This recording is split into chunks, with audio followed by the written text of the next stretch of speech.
আসসালামু আলাইকুম। আপনারা সবাই কেমন আছেন? নিশ্চয়ই ভালো আছেন। তো আজকে আজকের জন্য গরুর মাংস আলু দিয়ে ভুনা আর হচ্ছে খিচুড়ি, ভুনা খিচুড়ি রান্না করছি।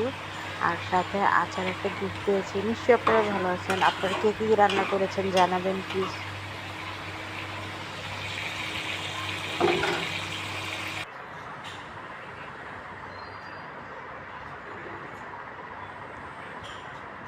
আসসালামু আলাইকুম। আপনারা সবাই ভালো থাকবেন। আমার জন্য দোয়া করবেন।